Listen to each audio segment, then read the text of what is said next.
So hey guys, welcome to my channel. So in this video we are going to talk about a very important aspect, that is measurement of body fluids, body fluid volume. So in this we will be using different methods to calculate the body fluid volume. So one of the method is indicator dilution method or dye dilution method. It is used to measure total body water and volume of different compartments of the body fluid. So what is meant by indicator dilution method or dye dilution method? It is used to measure the total body water and volume of different compartments of the body fluid. If you want to calculate how much water is there in the different compartments like ECF and ICF, first let us talk about the what are the compartments.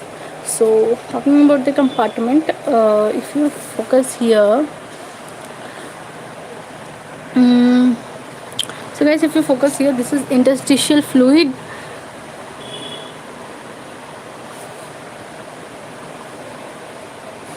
Can you look at this, guys? Yeah. So if you see the subunit of the ECF, first of all we have ICF and we have ECF. ICF and ECF. We have ICF and ECF. So if you look at ECF, you can find different compartments again, different subunits again. One is interstitial fluid and lymph. Another is plasma.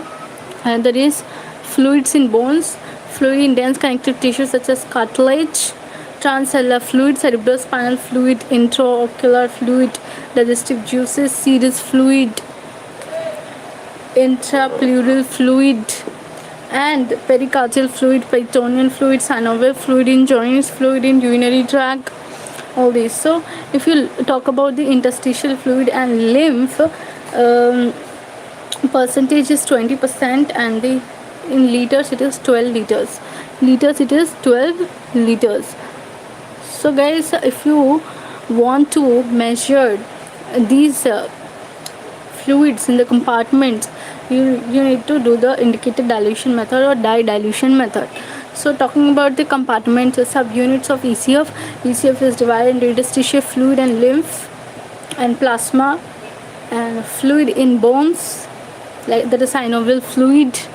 And talking about fluid in dense connective tissues such as cartilage, transcellular fluid like cerebrospinal fluid, intraocular fluid. You have two chambers now of the eye, in that you have fluid.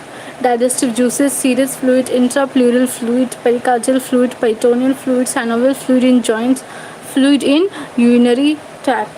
So guys, in this video we'll be talking about the whole aspect of important questions. We'll be doing lots of important questions. Okay, so talking about the subunit of ECF, ECF is divided into interstitial fluid and lymph, plasma, fluid in bones, that is synovial fluid, fluid in dense connective tissue like cartilages, transcellular fluid like cerebrospinal fluid, intraocular fluid, digestive juices, serous fluid, intrapleural fluid, pericardial fluid, peritoneal fluid, synovial fluid in joints, and fluid in urinary tract. So these are the fluids you can see. So if you see the distribution, if we talk about the total body distribution, you can keep this flow chart in your examination. This flow chart is very helpful. So total body water, if you will see, it is 40 liters if you talk about a healthy 70 kg man. Okay, so the total body water will be 40 liters. How it is distributed? So in interstitial fluid, that is intracellular fluid inside the cell, that is 55% of body fluid is there. Okay, lots of water, that is 55% of body fluid. Talking about the extracellular fluid, it is how much? It is 45% of body fluid. Extracellular fluid is how much? 45% of body fluid. Total body water is 40 liter, that intracellular is 55% and extracellular is 45%. If we talk about extracellular, you will find the plasma is 7.5%, and interstitial fluid and lymph, that is 20%, and other fluids is 17.5%. So if you talk about the different fluids, you have a intracellular and extracellular. Intracellular is 55% and extracellular is 45%. If you talk about the plasma, 7.5%, interstitial fluid, then you have 20%, and other fluids is 17.5%. So if you talk about the total body water, intracellular is 55%, extracellular is 45%.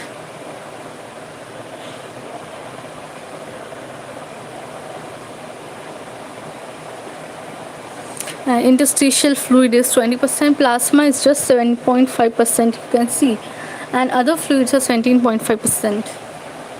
So if I roughly take as intracellular fluid as 55% of body fluid, you can take roughly as 60%, and this one as 40%, and then interstitial fluid as 20%. And other fluids are 17.5%. So ECF is actually divided into 5 subunits, as we have discussed. It is the interstitial fluid. It is interstitial fluid, guys. तो वो क्या है? Interstitial fluid and lymph. Plasma is just 7.5%, and if you see in liters, we have only 2.75 liters, whereas interstitial fluid is higher, that is 12 liters. That is 12 liters. 1 minute.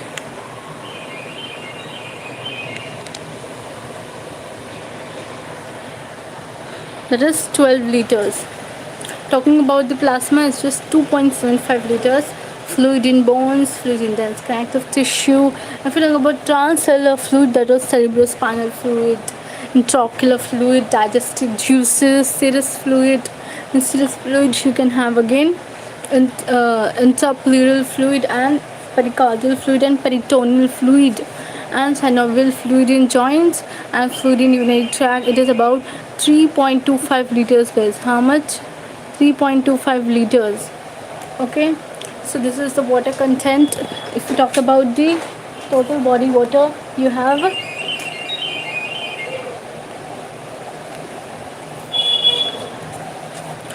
what? You have intracellular and extracellular. Intracellular is 55%, roughly you can take 60%, and extracellular is 45%, roughly you can take 40%.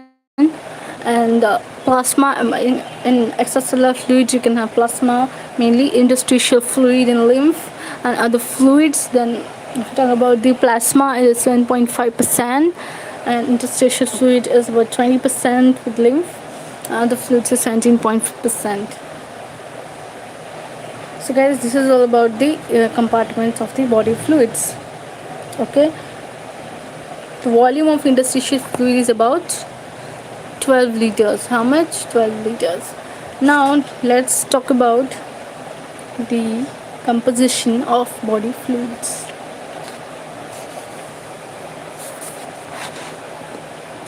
So if we talk about the composition of body fluids, what you will be able to see, body fluid contains water and solids.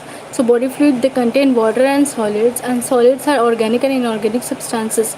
ECF is 45% of body fluid. Total quantity of ECF is 18 liters. How much is the total quantity of ECF? 18 liters. Total, if we talk about all the 5 subunits of ECF and everything, if you add, you will get 18 liters. 18 liters of ECF is there, and ECF is about 45%. And body fluid contains water and solids. Solids are organic and inorganic substances. Let's see what are the organic and inorganic substances. If we talk about the organic substances are glucose, amino acids and other proteins, fatty acids and other lipids, hormones and enzymes. So organic substance को याद रखने का तरीका है, सबसे important glucose, protein, fats. You know this, right? Proteins, you can talk about amino acids also. Fatty acids, you can talk about the lipids and hormones, and enzymes, you can talk about all these things. Okay, this is the organic substances. Talk about the inorganic substances. So if you talk about inorganic substances which are present in body fluids are sodium, potassium, calcium, magnesium, chloride, bicarbonate, phosphate and sulfate. These are the important inorganic substances. ECF contains large amount of sodium, chloride, bicarbonate, glucose, fatty acids and oxygen. ICF contains large quantities of potassium, magnesium, phosphate, sulfate, proteins. pH of ECF is alkaline 7.5, whereas pH of ICF is 7. Differences, if you want to see, let's see the differences. Okay, So if we talk about the differences, then look at here.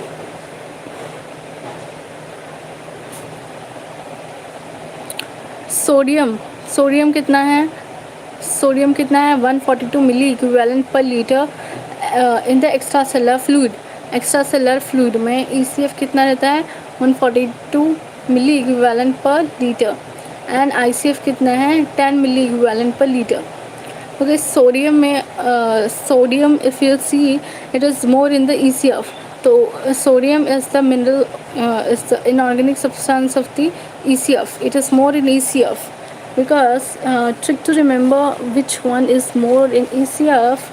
Another is potassium, that is less in ECF and high in ICF.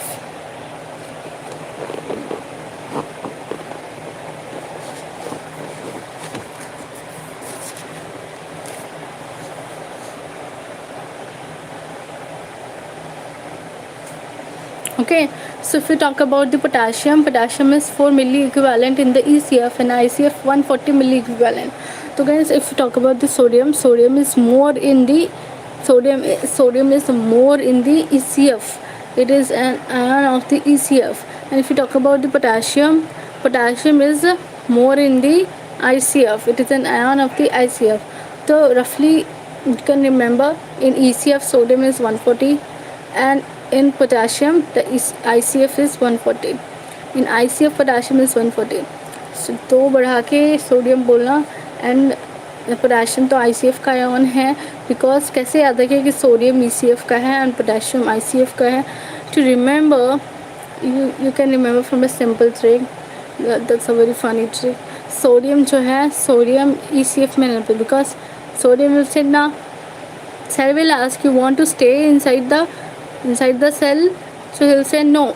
Na means when it is kept in the ECF only. Potassium will say okay, K, so it will be inside the cell. That is 140 milli equivalent. So potassium is how much? In ECF it is just 4, whereas sodium in ECF is higher, 142 milli equivalents, whereas potassium is 4 milli equivalents. So 140 you can remember, and here potassium 4 and sodium 10.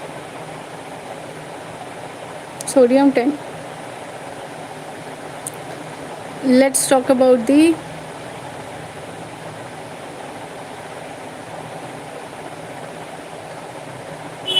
other important ions. Let's talk about calcium. So calcium is 5 in ECF. It means, and ICF is 1. It means it's more in ECF. ECF में calcium is more. That is 5 milli equivalents, unless that is 1 milli equivalent. तो calcium का जो I है, you can remember 1 in ICF, 1 in ICF, and in ECF 5.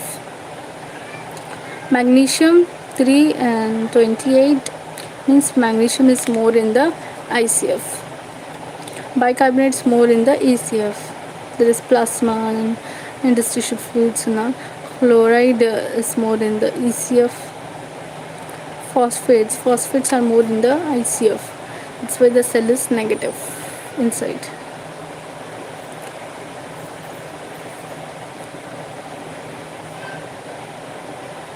Okay. The pH, if we talk about pH, out of 40 liters of your total body water in a 70 kg healthy man, the water in the ECF is 15 to 20 liters, or you can take average 18 liters, and in ICF it is 20 to 25 liters, average you can take 22 liters. Okay, and talking about the marker substances, let's discuss about the indicator dilution method.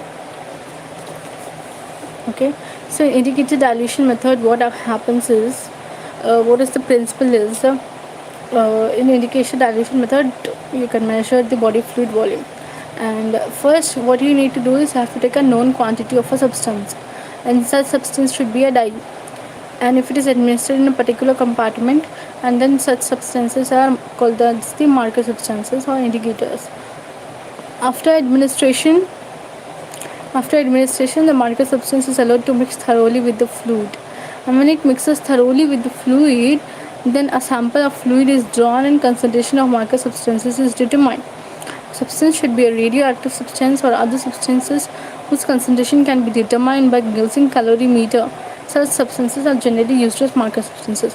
So if I ask you what are the properties of a marker substance, then you should answer that a marker substance should be a radioactive or other substance that can be their concentration can be determined by using the calorimeter. Okay, and it should be mixable with the fluid. Sample of fluid is drawn and concentration of marker substances is determined by the calorimeter. Okay, the marker substance should be a radioactive or such a substance whose concentration can be measured by the calorimeter, and it should be a dye. Okay, now let's talk about the formula to measure the volume by fluid by indicated dilution method. In indicated dilution method, what we do is we take the quantity of fluid in the compartment is measured using the formula. So we have a formula that is V is equal to M by C. This is the formula where V is nothing but the volume of body fluid compartment, volume of fluid in the compartment. M is mass or quantity of marker substances that is injected. C is concentration of the marker substance in the sample fluid. If the concentration determines the how much is the body fluid. Now talking about the first, let's talk about what marker substances you can use. So if you want to know the total body water, then you have to use deuterium oxide D2O, that is heavy water, or tritium oxide which is radioactive, that is T2O, and antipyrine you can use. So for total body water you can use heavy water D2O or T2O you can use. What is extracellular fluid? Radioactive sodium. You can take radioactive sodium if you just want to know the ECF, because sodium is more in the ECF and chloride is also more in the ECF. Okay, bromide is also more in ECF. Sulfate and thiosulfate you can use. Non-metabolized saccharides such as inulin, mannitol, raffinose and sucrose.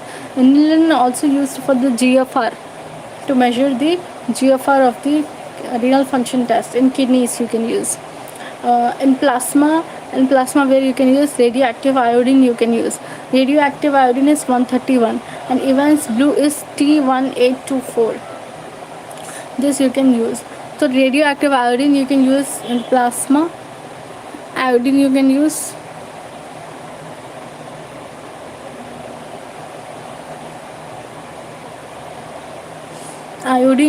that is radioactive 131 iodine, or you can use for extracellular you can use sodium, because sodium, bromide, sulfate, chloride, thiosulfate, all that. And non-metabolized substances, inulin, saccharides, mannitol, raffinose you can use, sucrose you can use.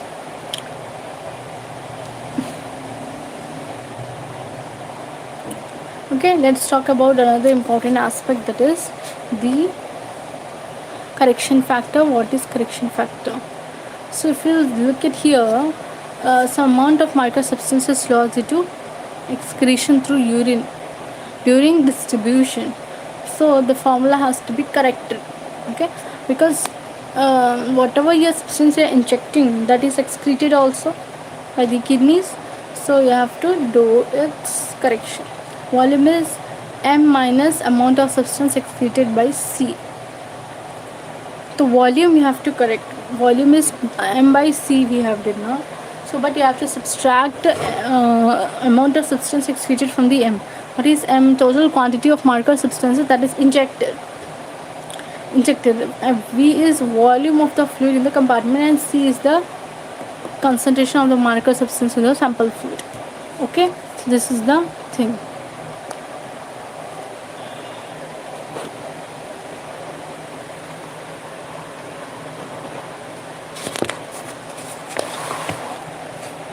So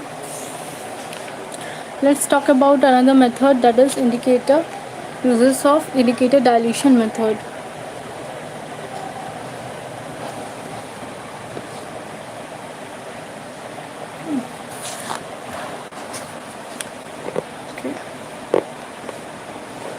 Uses of indicator dilution method. So indicator dilution or dye dilution is used to measure ECF volume, plasma volume, and the volume of total body water. Uses of indicator dilution method. In indicator dilution method, indicator dilution or dye dilution method is used to measure ECF volume, plasma volume, and the volume of total body water. We see in indicator dilution method uses. So in indication dilution method, dye dilution method it is also called, is used to measure ECF volume, plasma volume, and volume of total body water. Volume of total body water.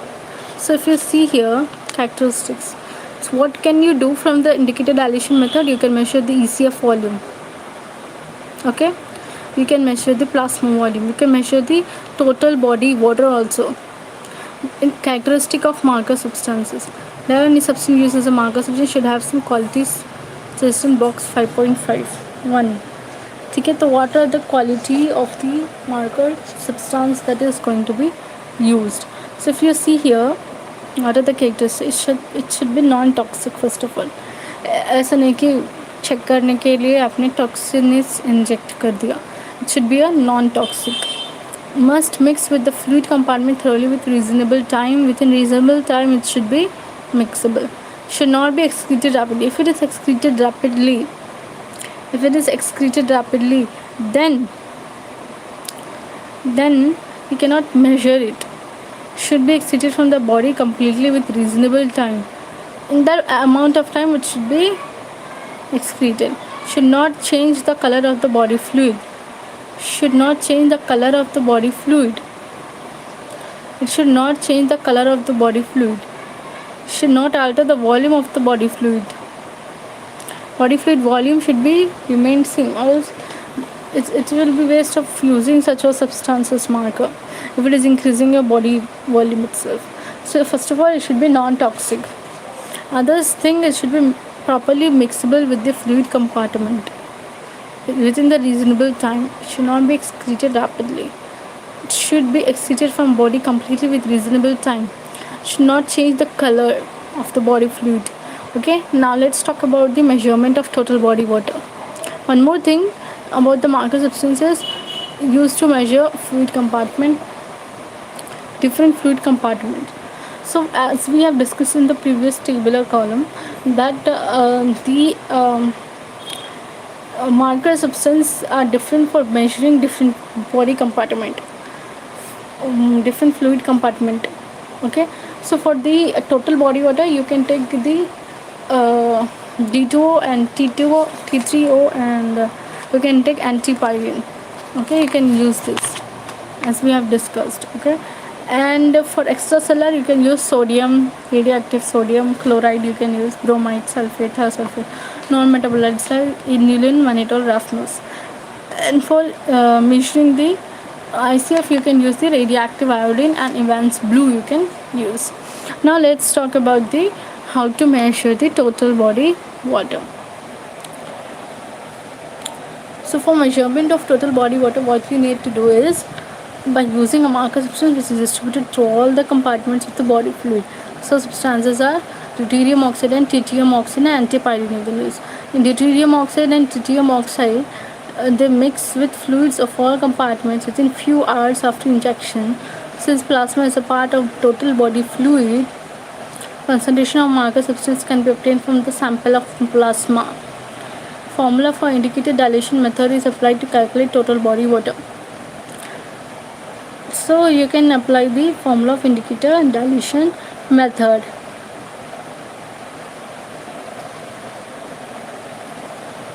Antipyrine is also used to measure total body water, but it takes longer time to penetrate various fluid compartments. It takes longer time. It should not take that long time. Okay, the value obtained is slightly low also, so we don't use. Let's talk about measurement of ECF. For ECF, what you have to take is radioactive sodium and chloride. or chloride. Okay, substances which pass through capillary membrane but do not enter the cells are used to measure ECF volume. They should not enter the cell. Like sodium, the concentration is high in the ECF. These substances remain only in ECF and do not enter the cell ICF. When any of these substances is injected into blood, it mixes with the fluid of all sub compartments of the ECF within 30 minutes to 1 hour. Indicator dilution method is applied to calculate ECF volume. ECF indicates plasma. Concentration of marker substance can be obtained in the sample of plasma.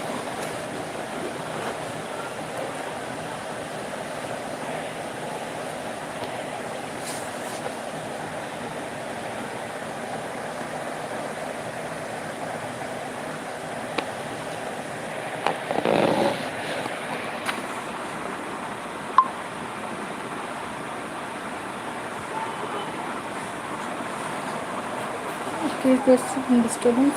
1 minute.